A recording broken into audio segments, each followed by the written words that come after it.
So we are on book two. Book two within the Jedi Academy trilogy by Kevin J. Anderson, written in or released in 1994. So I posted a discussion of book one, Jedi Search. This is now book two, Dark Apprentice, which takes place, it flows very well. Right after Jedi Search, we have Dark Apprentice. It takes place right after.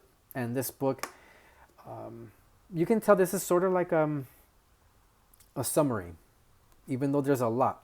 This is a summary. I'm not going to discuss all points because, as you know, especially in the Bantam era books, there could be 5 plots within a main story. And that's exactly what this book is. It has a lot of plots, it has a lot going on. I will be forgetting or missing things to mention, but I'll try to discuss the main important parts that I feel are essential to this book. So, this book, once again, takes place right after Jedi Search. Like I said, you could feel the flow very, it's obvious. It flows well into this book.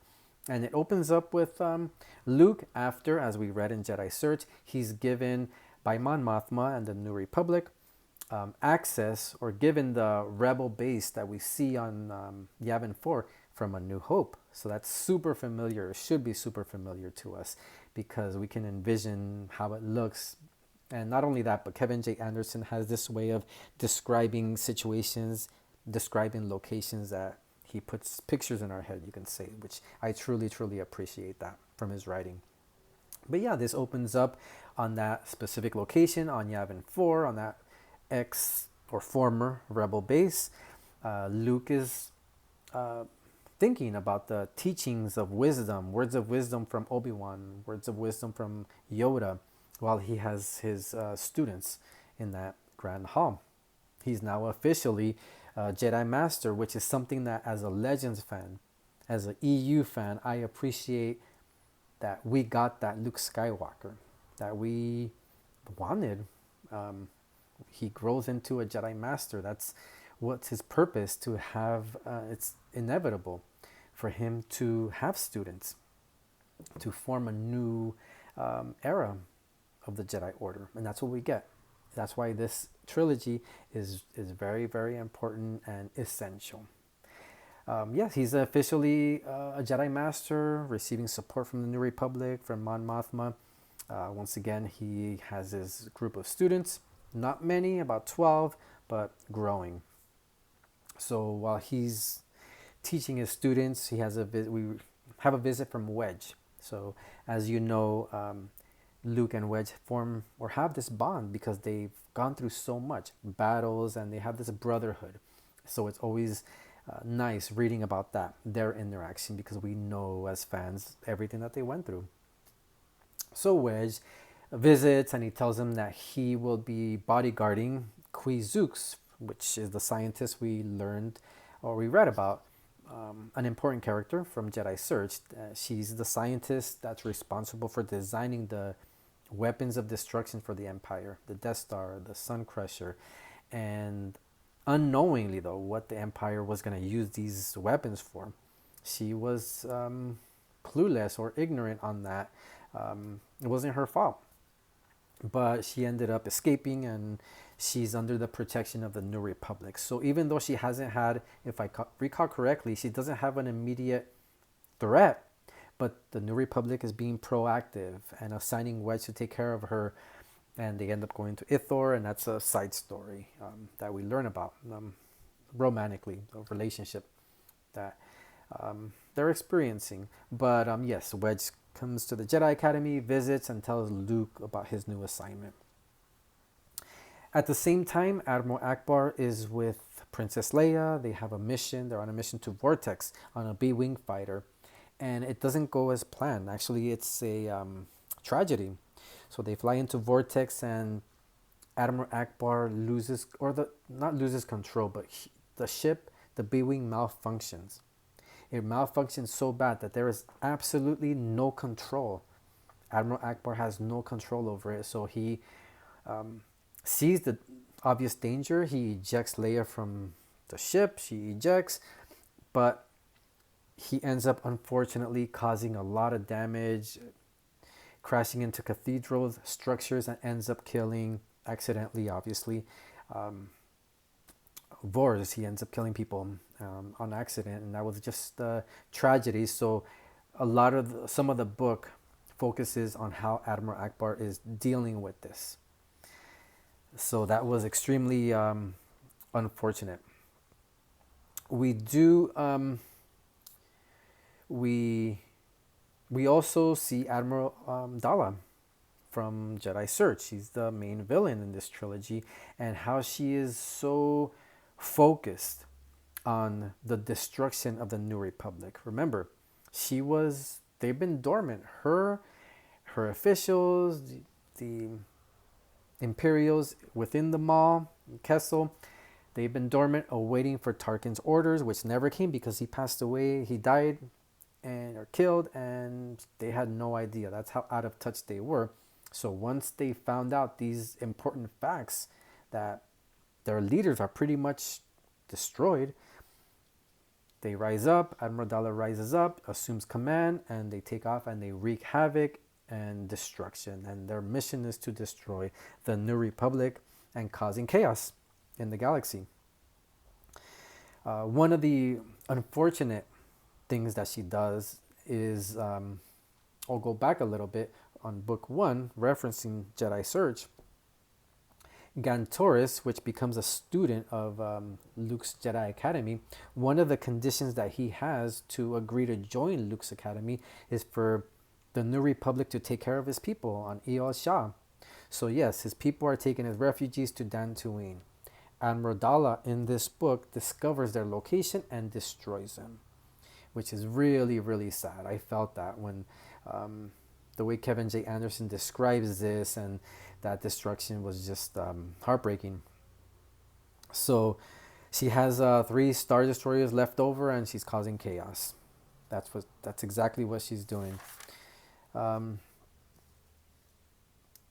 Also, one detail that I do want to touch upon is I really appreciated when Luke is in that grand hall, in that we see that scene at the finale of A New Hope, when he's receiving his medal. Luke actually references this through thought about him standing in front of his students and remembering having that moment with Princess Leia, giving him the medal. And that's one thing that I really appreciated, because we're all familiar with that scene, and I did really like that.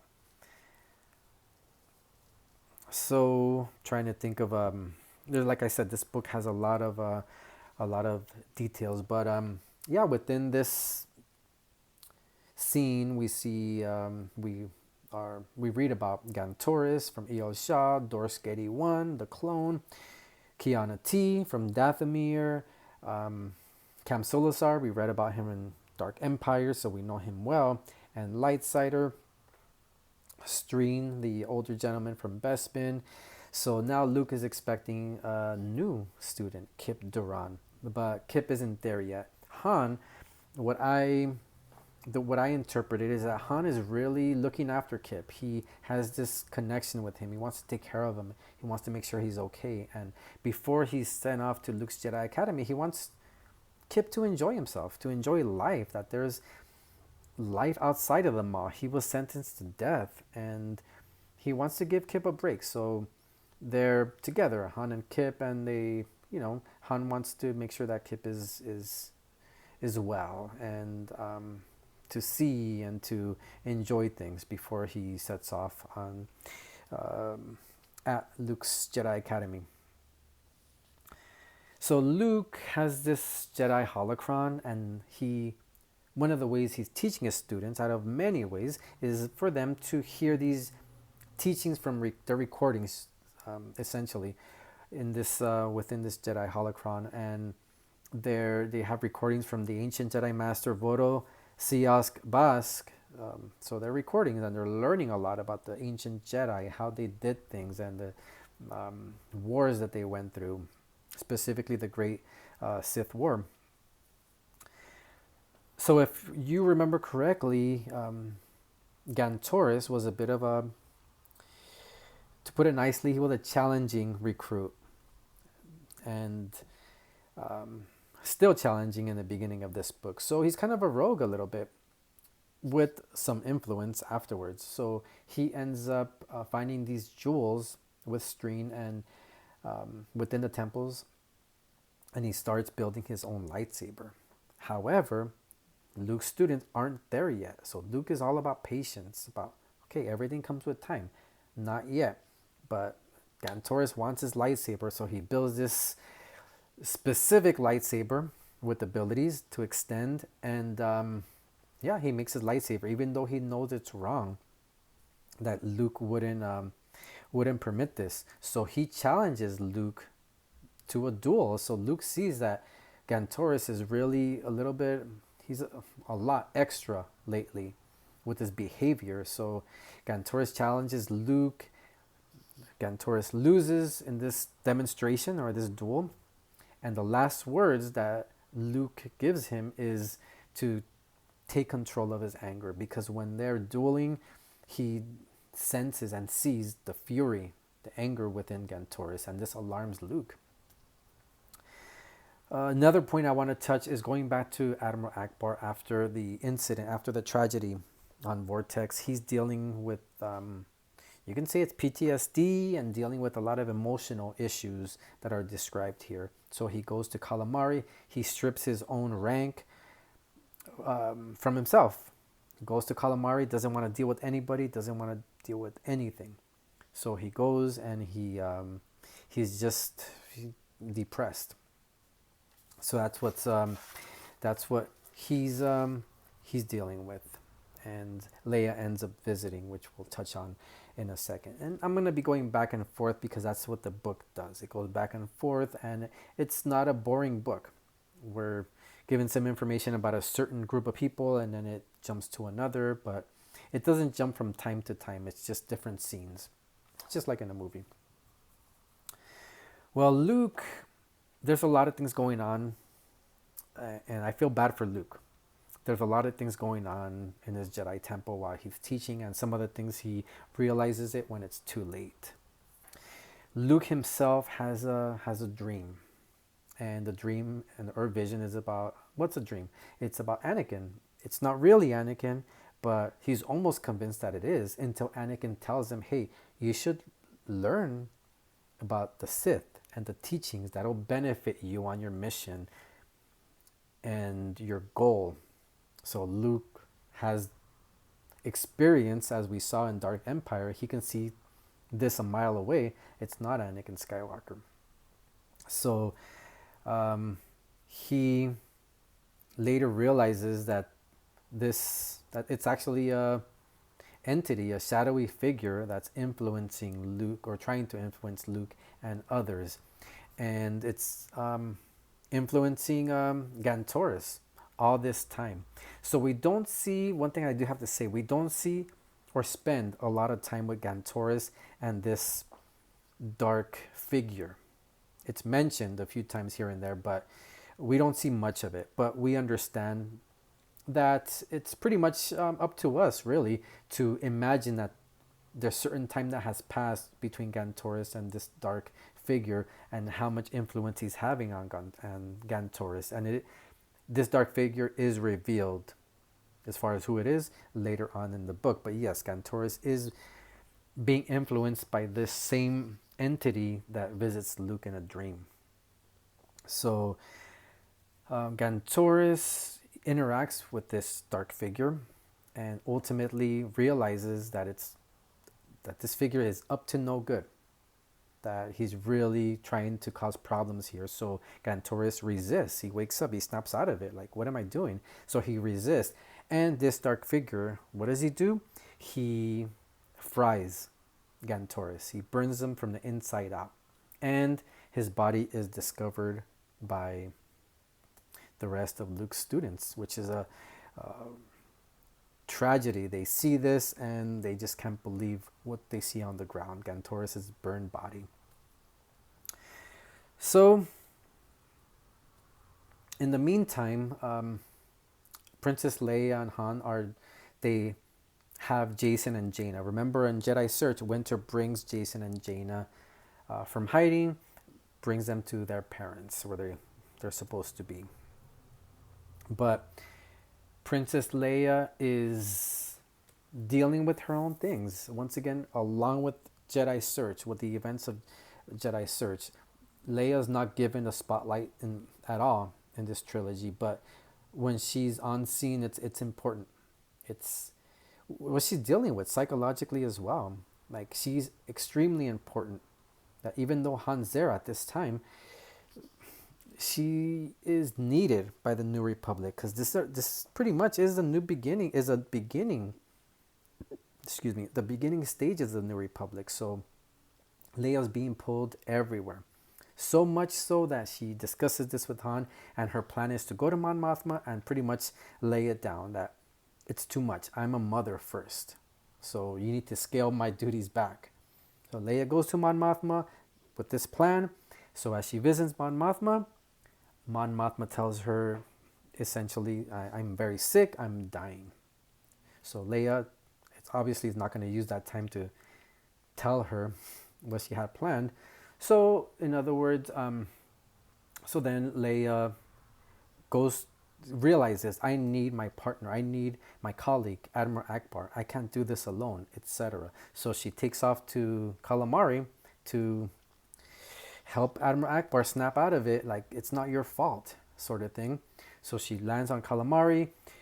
Silgal, which ends up becoming Luke's student, because Leia senses these Force abilities, takes Leia to Admiral Akbar, which is he's really deep inside Calamari, and tries to convince Admiral Akbar about coming back. About, hey, Mon Mothma is dying. We need your help.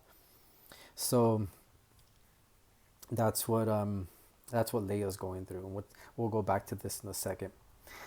One important thing that happens as well, many things happen, but Kip, ready to go to Luke's Jedi Academy, what needs to be done and is fulfilled. Kip, Quizooks, and Wedge, they take the Sun Crusher. They want to hide it, obviously, so they take it into the deep core of Yavin. So Kip aids in this, and then he goes to Luke's Jedi Academy. So yeah, going back to Calamari, Princess Leia once again is trying to convince, along with Silgal, to Admiral Akbar to come back. But then they activate an old Imperial probe droid, but they reactivate it, and the signal is sent to Admiral Dala, and Leia and Admiral Akbar realize, whoa, what did we just do? So they realize, hey, something might happen.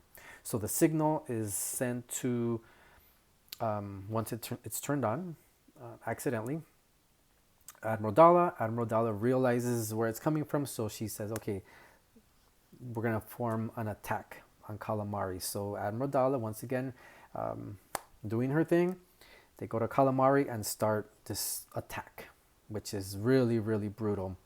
And Leia's in the middle of everything, along with Admiral Akbar. So that's what's going on there. It's not a total win for Dala, but once again, there's people who died. There's destruction. Admiral Dala doesn't win and doesn't destroy Calamari, but there is destruction within that, and it's extremely unfortunate. So on Yavin 4, once again, while this dark figure starts, creating problems, visiting, he starts tempting Kip Duran, starts visiting him, and Kip opens up. Because if you read New Jedi Order, we know how headstrong and challenging also Kip Duran is, because even though him and Luke have the same mission or goal, they go about things very differently. Kip is always defiant. He's somewhat of a rogue, somewhat of a rebel. Even with this squadron down the line, the way he is here when he's introduced in this trilogy, part of his personality is carried over. Even though he's a man and he's grown, some of his ways of thinking are the same. But before that, jumping back to this trilogy, this entity, this dark figure, reveals himself to Kip after tempting him and showing him these Sith teachings. He reveals that he's Exar Kun in spirit. So this spirit of Exar Kun is within these Massassi temples. So Exar Kun is an important character in the Star Wars Legends from Tales of the Jedi. I strongly recommend you to read Tales of the Jedi comics because you will get much more out of this trilogy. You'll enjoy it more, I feel. It'll become a lot of things that are discussed are referencing a lot of works from before, from Dark Empire, Lightsider, and these Tales of the Jedi comics. And these Tales of the Jedi comics are some of the best comics I've ever read. They're probably my favorite of these stories, and specific characters are mentioned. Once again, Exar Kun, from that, his spirit is what's influencing and killed Gantoris and trying to influence Luke. And when I was reading this, I was realizing, wow, Exar Kun really knows who to go for. He knows who's more vulnerable. Gantoris, he probably saw him a mile away of being vulnerable. Kip, he succeeded to a certain point in tempting him. So Kip starts becoming influenced more and more. Wants to know more of the Sith teachings, because Kip does have good intentions. He doesn't want to destroy Luke and his academy and go against the New Republic. No, he wants to save the New Republic. He wants to destroy Dala and the Imperial remnants and the evil. However, he's being influenced by Exar Kun, and he wants to use these Sith teachings for good, which, as Luke knows, because he experienced it firsthand in Dark Empire, that's a no-no. You don't do that. So, but Kip ends up falling, and he starts showing more rebellious tendencies, being extremely disrespectful while Luke is teaching his students. To Tioni, when she sings about her Jedi, sings songs about Jedi, ancient Jedi and ancient wars and everything, Kip is very disrespectful to her, questioning that. So, in other words, when Luke is teaching and training, Kip is pretty much rolling his eyes. So, that's what's going on there. Kip is being influenced. Now that Gantoris is dead, Exar Kun found his new recruit. So one thing that I really love too is Mara Jade. She decides to join Luke's Jedi Academy, which the first interaction when Mara lands and the way they are with each other, I felt it completely understood, or is directly from what we felt in the Thrawn trilogy. Towards the end, of course, they've gone through a lot, but their interaction in the beginning, you could feel the Thrawn trilogy during their interaction at first, and I really thought that was amazing. So Mara's there in Luke's Jedi Academy officially, and Kip, being who he is, being under the influence and being himself, also, it's not a good combination. He steals Mara's ship, her headhunter, and takes off, and he goes to Endor, and he wants to learn and understand more. And he goes to Endor to visit Vader's remains and questions, where did you go wrong, Vader? Like, he wants to understand. He's on a mission. And he returns to Yavin. He returns to Yavin even more powerful, even more cocky. He goes to Yavin 4 again, not to apologize to Mara or to Luke, or to join the academy or rejoin the academy. He goes because he wants to have access to Massassi temples. And just a side note, Silgal, which is the ambassador that Leia interacts with and gets help from on Calamari, she ends up joining Luke's Jedi Academy. So once again, as I mentioned, Leia sensed these force abilities. So yeah, Kip returns to Yavin and he resurrects the Sun Crusher. He resurrects the Sun Crusher and he wants to destroy Dala, which he almost does by using this super weapon, destroying stars, trying to trap Dala. She survives, but barely. So at the end of this book, yes, Kip is in control of the Sun Crusher under the influence of Exar Kun. Exar Kun obviously is, excuse me, is loving it, but trying to, just like the Emperor, trying to play him.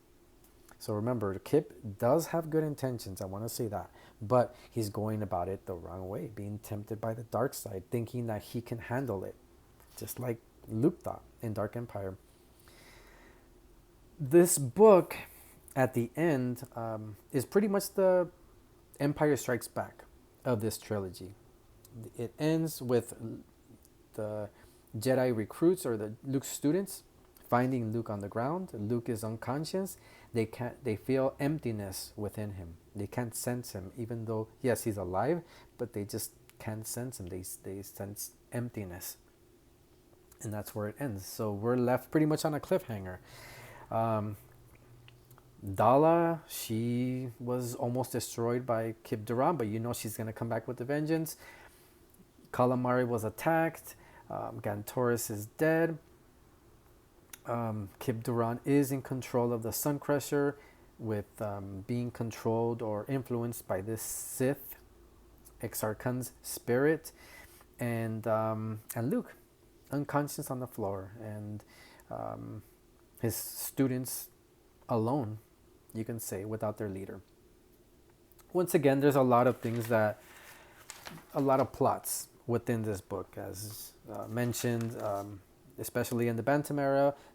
There is a main plot line within these books, but there's a lot of subplots and plots around. So that's what happens. Jason and Jaina, for example, are back with their parents. They get lost under the care of Chewbacca and C-3PO. That's a little fun little side story, and we're giving a little break. Another side story is with Wedge and Quizooks, and they go to Ithor. Wedge starts, they start falling in love at that time. Remember, he's been assigned to bodyguard her. So there's a lot of things that happen in this book. But yes, there is a lot that happens within Luke's Jedi Academy.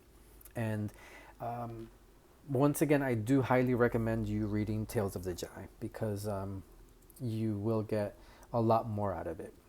I truly believe that. You'll know how powerful Exar Kun was. You learn more about the Great Sith War, about this ancient Jedi that's, through recordings, teaching, having a part in teaching Luke's Jedi recruits as well. But it's an important trilogy. It's an very important book.